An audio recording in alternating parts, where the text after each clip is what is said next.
What's happening, folks? Welcome back to Celtic Fans TV. It is the post-match pint after Celtic 4, Rangers 0 at Celtic Park. We're at Malone's in Glasgow on the roof. What an atmosphere, by the way. I hope you can hear me. I've got Darren and Kenny with me to go over what was a scintillating Celtic performance as we blew Rangers away. Kenny, where do you start with that one today? It was just absolutely brilliant to watch. What an atmosphere. But the performance as well, the speculation in the last couple of weeks that we might have beat Kilmarnock 5, Dundee United 9, but we've never been tested. I mean, were we tested today? Just a sublime performance from start to finish, completely dominant in every area of the park. Let's not forget, we lost our star player after 10 seconds, quite literally. Aye. Now, when we lost to Rangers in the semi-final, it was because Lundstrom was physical and we couldn't cope with it. Within 10 seconds, Kyle goes off and you think to yourself, well, everything they've worked on all week probably centred around his skill and speed and his running, and he's gone. So everything they've worked on all week is gone within 10 seconds. We bring Giacomakis on, brilliant debutant, but a very different style of player. That was a huge challenge for them to overcome immediately. I was a bit unnerved. How does this play out? You could feel it in the whole crowd. But the way they reacted to that, every single one of the front five, if it is a front five, it's like a front 10. The way they're like an animal, Celtic at the moment. But that front five, O'Reilly, they just fizz balls into O'Reilly's feet in the centre circle. He's got men all round him, Davis, Lundstrom, Kamara. They can't get near him. As one man, they know that he's going to take the ball. They know that he's not just going to take it and control it and handle it. He's going to spin them. He's going to feed the ball wide. Outstanding from O'Reilly. Hatate, blazing balls across the park into Abada like a laser. Just, we're at a level now where it's going to be really interesting when we get into the Champions League, because it feels to me, and I've watched Celtic my whole life, that we're at a Champions League level. It's never been proven because we've never really deployed the team at the top level of the game, but we're just about to, and it's really exciting. And the wingers, it's not just O'Reilly and Hatate, McGregor's anchoring the whole thing. The wingers, superb. Abada, so efficient. 2-3 efforts in goal, 2 goals against Rangers. Stunning. Jota. Oh, what a goal, man. Mouth-watering stuff from Jota. And Big Giac's causing them havoc up front. Okay, he's not got the glamour of Jota and Abada, but Sands will be having nightmares about him, right? Disrupted their whole back line. Just, I'm so proud of what I watched. 4 goals, could have been more. A brilliant outing for Celtic, and to me now, I think it's the best squad. You start to draw parallels in your mind. Is this the best Celtic team of a generation? I think those types of thoughts start coming into your mind. That's still to be proven, but it's the best squad. Martin O'Neill could not play a second 11 like this squad. No. Brendan Rodgers could not play a second. Get people breathing down everyone's neck. We're in as healthy a position as the club has been in a generation, I would suggest, based on the recruitment, and it's a stunning turnaround, and what a time to be a fan. Aye, incredible, Darren. Kenny talks about less than a minute in, Kyogo's injured, right? Lundstrom's done him. I've not seen it back, right, but Lundstrom's out to get him because that's what John Lundstrom does, and that's the Rangers' approach, obviously. We know they like to be physical, and they must have been thinking a minute in, the informed player. Celtic have got a few informed players, but Kyogo's bagged a hat-trick last week. We've got him off injured a minute in. They must have been thinking, let's go here. But Giacomakis comes on, and as Kenny says, even though there might have been a wee bit of nerves in the crowd about that, Kyogo going off so early, not in the players. Relentless, absolutely relentless. Working together, so cohesive, and then we get the goal so early after Kyogo goes off, and it just settles us. But what a goal, because there's a couple of goals today that come from the relentlessness of Postecoglou's style. The first goal is a quick throw in, Taylor into O'Reilly. He's actually on the stretch. He's on the stretch to reach it in mid-air, but he still manages to guide a brilliant cross back towards Abada, smashes home on the left foot. Brilliant. Aye, Rangers just couldn't live with us today. I mean, the tempo for the whole game was just, it was evident to see, and I think we talk about the physicality of Rangers. That's been their game plan, I think, since Van Bronckhorst stepped in the door and played against us. And it worked for them to an extent in the semi-final, where I think they did beat us overall. No, Van Bronckhorst got Angie's number. Did you not know that? But anyway, I think they tried that same approach again today. and it just didn't work out for them. I don't think they could get anywhere near us, and I think their game plan was to try and get on Kyogo and try and step on his heels and be physical as possible against them. And they probably thought they'd won a watch when they entered him and he came off, but Giacomakis came on, and I think he done exactly what a striker should do. He got in Connor Goldson's face. James Sands, we all know he's not a centre half. He looked all over the place today, and I don't think Celtic's approach changed at all when the subs came on, and we just looked so confident. The confidence should be there going into this game, because, as it says, we've won 5 out of 5 so far, and I think we've only conceded 1 in the league against Ross County, and you just alluded to it there of can we do it against a better team, and of course we can. We're miles better than Rangers, and we just proved it. They've obviously brought in a few players that haven't really hit the ground running, and we've not really brought in many first team players, but I thought what we've done is we've brought in the depth, and I think now, whereas if we've got an injury, we can just bring on somebody who is equally good to do that job. And we're so strong in every position, no matter what. If you're taking off one of your best players, say for a winger or a centre half, you have somebody who's equally good to come on. I mean, look at Starfield coming off, Maurice Gents coming on, who done a fantastic job when they came on. Aye. We are so strong in every department, and we deserved to win the day. It was for the whole 90 minutes, I thought we absolutely battered Rangers, and looking at it now, I mean, we're going forward saying that we can't.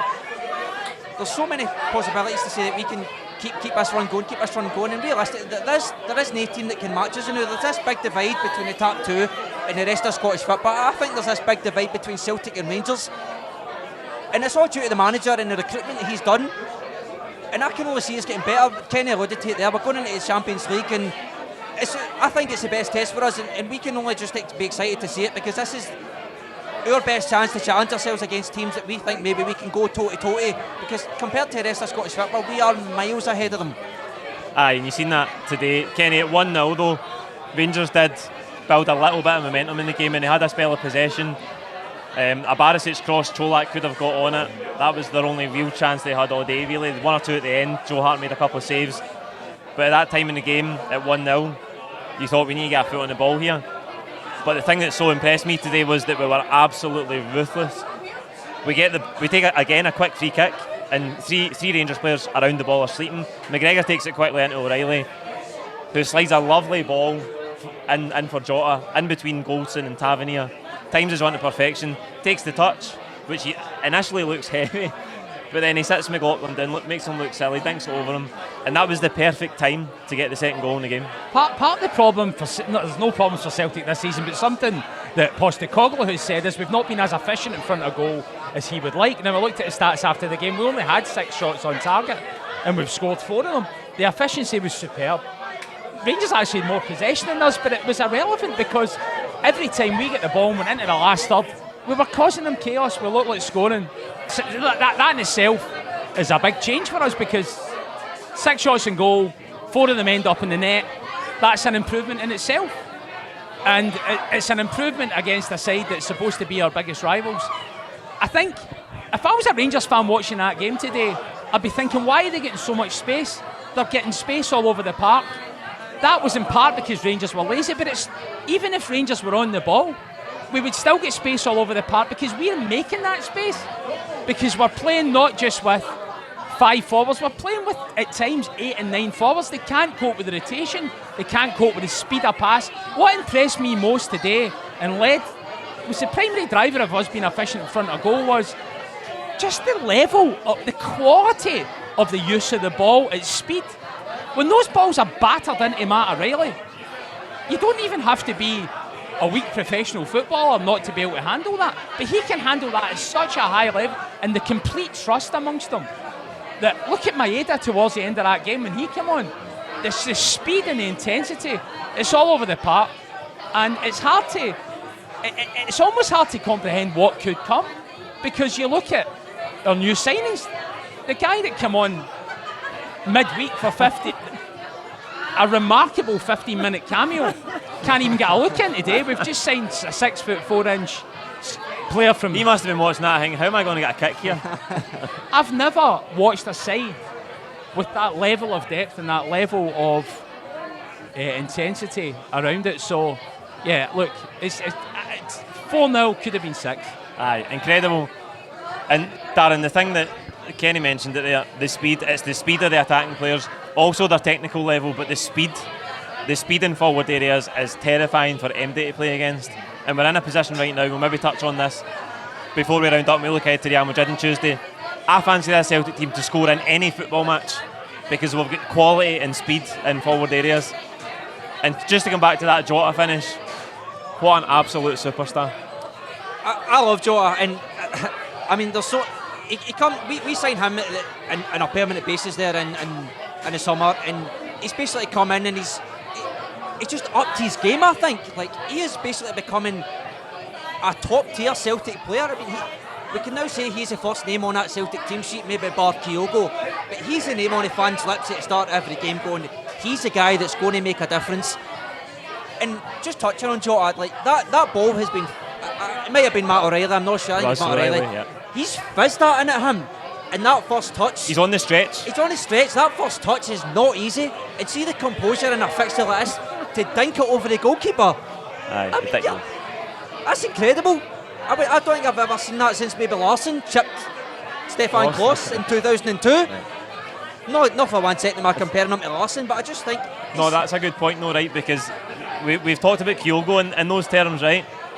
And it's not that when you say something's Larsson-esque, you're comparing two players as footballers, right? We're never comparing anybody to Henrik Larsson. But that Jota's goal today is Larsson-esque, because how many times did you see Henrik Larsson sit a goalkeeper down and dink it over him? And it's the quality. There was this assertion, again, mainly from our rivals, not just Rangers, by the way, across the league, that we've spent all this money, 12 million on Carter Vickers and Jota, to stand still. They've got better. Well, Jota looks like a different animal this season, even from last season. You don't stand still when you improve your squad, which means you're starting 11 are on tender hooks about getting dropped. Exactly. You get a heightened performance from your starting 11. That Jota finish, if you look at that in slow motion, there's nowhere else he can put it, right? He can't hit it low. The keepers come out to narrow the angle. He can only put it in the top corner. He can't put it in the top corner high speed, because he'd have put it over the bar. He couldn't. The only thing he could do was just use his brain and his artistry to dink the ball in that position. It was absolutely stunning what he did in that moment, with 60,000 people bearing down looking at him in that moment, and he puts it at that point in the game. And the composure is incredible. Aye, and as I say, that was a key time in the game. It was only 1-0 at that time. It wasn't like we were and they home had dry. A long spell. They had a spell, and that composure and that atmosphere at that time in the game, I'll tell you, it's worth a lot more than £6 million. I'll tell you that. Oh, 100%. Liel Abada, I said it in the full-time reaction. Who would have ever thought he wouldn't start the day? Whoever it was, no got a clue what they're talking about. Brilliant. How many goals? That's 4 goals against Rangers. Yep. Coming in for the right-hand side, ball over for the left. Absolutely brilliant. Such a knack for scoring goals. Touching the first one already, takes it brilliantly. First time left foot. The second one, first time on his right foot, through McLaughlin's legs. Again, we've worked it well down the left-hand side. I think it's a Taylor cross this time, who, again, by the way, Greg Taylor, brilliant today. Another area you thought we were weak in last season, but Greg Taylor's best performances for Celtic have come against Rangers. Brilliant again today, but Liel Abada stepping up in these massive games. And again, what is he, 21, 22 years old? For such a young age to come into games like this, and not just this season, he did it last season, it's incredible. And I think what makes him so prolific is that little burst of pace he's got. He starts wide on that right hand side, and I don't care about Borna Barisic. He's had an absolute mare against Liel Abada. He starts on this wide right hand side, and just like a flick of a switch, he just cuts inside the box like a lightning bolt, and he's there to finish. A lot of his goals against Rangers have just been one touch in the back of the net, and it's his timing. It's his timing. It was a lot of people mentioned his consistency last season, but I gave him a lot of scrutiny last season for his consistency. But for to come into a fixture like this, even last week when he got his chance, because he'd been sat on the bench the whole time last week, to come in and get a hat-trick and then come in today and score a brace, he absolutely deserves the credit he's going to get. What a player for such a young age. Borna Barisic must wake up in the middle of the night sweating, thinking about Liel Abada. I mean, the timing is the right description of his ability. Yeah. He doesn't just do it for Celtic. When you watch him for Israel, he's gliding in at the back post, banging in goals at an international level. That's something you're born with. That's an intangible thing where he knows in his mind he can preempt where the ball's going to land, and he knows how to bury it. How many goals has he scored at the back So, post? so intelligent for such a young age. See when you look at Abada's abilities, right? There is some rough elements to his game in terms of his dribbling ability, his crossing ability at times. But you're right, he's got that knack for scoring goals, for timing runs, for getting in at the back post, and he's a finisher. And as I say, he's only 20, 21. So there's development there in all of those other aspects. But that quality is there. And as you say, like, that's just in him. And he can only get better. Yeah, because he had near Beaton here in his first season to help him settle in personally. He was 19. I think he was age 19 when he arrived into a relatively dishevelled situation. And he hit the ground running as well. And he scored against Michelin in the Champions League. And he seems to have the psyche whereby nothing phases him. Yep. That's not his first goals against Rangers today. He is going to grow into a really high value, high worth player for Celtic. And just testament to the recruitment again. Was it 2-3 million quid? What's he worth? 5 times that? Easy. Yeah. Darren, I thought again today, defensively, despite the fact Rangers didn't create too much, defensively we were really good. Starfelt, a couple of shaky moments. He did go off, he was replaced by Jens, but I thought Carter Vickers strolled it again. I think... and we don't talk about him enough. No, 100%. And I think our defence starts from the front, and in terms of our attackers pressing. We don't give Rangers an inch to try and play it for the back, and it gets to the point where it's got to go to that many times that he's trying to lob it for his own half and try and get one of his strikers in behind. And that's where Carter Vickers, who's quite quick for his size, he's strolling it. Every time that ball came to Connor Goldson or James Sands, they would try and lob it up into our defence, and that's when Carter Vickers sort of strolled it. And it all goes down to playing in this team, and that intensity that the manager keeps alluding to, not giving teams a second in their own half to try and defend. And it works. It might work in Europe. I think domestically it definitely does work. Teams who maybe not Rangers, but other teams who will sit back with all their players in their own half, it doesn't work for them because they've not got an out ball, so they just get penned in their own half. And a lot of times Carter Vickers and his partner, whether it be Jens or Starfelt, they've not really got much today. But I think they need to be switched on at all times because that ball can come from over the top. And I think, Carter Vickers, he always seems switched on. He's always alert. And I think we've won an absolute watch with him. He never get much an opportunity at Tottenham. He was all known at Bournemouth. And much to allude to how we got Jota for a bargain, I think we've also got him for a bargain with £6 million. Aye, absolutely. He's just, as I say, Kenny, we don't talk about him enough because we've just come to expect that he strolls through football matches, doesn't ever get flustered, deals with all the threats that are thrown at him, and that's it. Yeah, it's like he's playing within himself when you're watching him, and it's not just that he's a bit of a bull and he can handle people physically, he can handle the ball. There were times today whereby balls are falling at him at quite an awkward height, and I'm thinking, well, just send that out the park, Cameron. He doesn't. He knows the Postecoglou philosophy is not to send the ball out the park, it's to feed your wingers if you can, and he'll test himself to get the ball in the deck and feed the wingers, and he does it. He does it, and he's deceptively quick. Nobody really outpaces Cameron Carter-Vickers. So Rangers' sort of key threat today was billed as Kolak. Guy, he was snuffed out in a heartbeat with Carter-Vickers.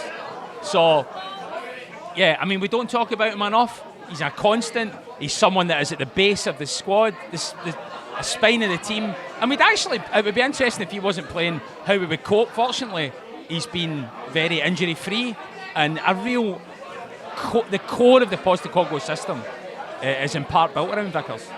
He's been absolutely incredible. In the second half, Darren, there is an element of controlling the game because we're 3-0 up, right? We don't need to go chasing anything, we don't need to go gung-ho. And I thought we managed it well, and then 60 minutes onwards we were starting to get more chances. But Rangers by the end, they looked so dishevelled, they were just gone. Goldson has that hack on Maeda, which I've seen a still of, but I know a still doesn't always paint the right picture, but his studs are like halfway up his calf. They lost it. Lundstrom went off with his tail between his legs after running about pretending he was a hard man for 70 minutes, and they were done. And it was summed up by John McLaughlin passing the ball to David Turnbull to make it 4-0. Aye, I think by flying the wall in the Rangers dressing room, they were obviously instructed to come out and try and have a go at us and try and get a goal as early as possible. And we just managed that. Obviously, we didn't come out as intensely as we did because, as you said, we were 3-0 up, we didn't need to. And Rangers did try and have a go at us that first 20 minutes, but we just weathered the storm, I thought. And they never looked for one moment that they were going to get back into that game. I don't think. Maybe a couple of half saves for Joe Hart, but never Right really. at the end. Never really proper. Kind of camera saves, wouldn't they? I didn't know if they were getting in. Never He was really a just trying to get a top-class bit of save that attention. Joe Hart would be expected to make. Try to break a sweat. And I think, as you said, the heat had gone. Rangers knew that they were up against a team that were far superior, Too strong. a lot fitter, a lot more desire than them, and it was a moment of madness for the goalkeeper. And you know, I'm happy for David Turnbull. Aye, He's so never am I. scored against Rangers, so it's a great feeling for him. And Turnbull was good when he came on, by the way. I agree. Aye. I mean, he took that game with the scruff tonight. He knew that he had a bit of freedom. Turnbull's a brilliant player for Celtic. Yes, he is. I And think- again, another one. Sorry to interrupt. I think the manager made the subs at the perfect time. Yeah, I think he did. It looked like He Hatate always was maybe does. He always does. I think Hatate looked like he was maybe starting to And tire a bit. it was difficult because we'd already used 2 subs for injuries. So you've got 5 subs, but only 3 intervals. So he had to get it right the last one, and he made the 3 changes at once, and it did work. Turnbull, again, another one. Depth to the squad. Can't get in the starting 11, but what a player. And what a time to be following Celtic. We've only got Real Madrid on Tuesday night. I mean, what's going to be fascinating is we don't really know. In our mind, we've got the best attack in Europe, right? It seems that way. We don't really know because you can only play what you're up against. What we've played so far can't even get close to what we can throw at them. Will Real Madrid be able to get close? Of course they will. But how close will be fascinating. I don't know. I see us scoring. Do I see us keeping a clean sheet? Probably not. But it's going to be really interesting to watch and how it's going to unfold and how we're going to compete in this group. Real Madrid aside, Shakhtar and Leipzig. Rangers beat Leipzig last season, right? We've just wiped the floor with Rangers.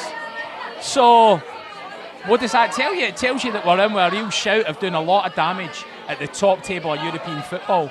And in my mind, I'm asking myself, is this the best Celtic team I've ever seen? I can't say yes. We can't say yes because they've not won multiple championships. They've not been on deep European runs.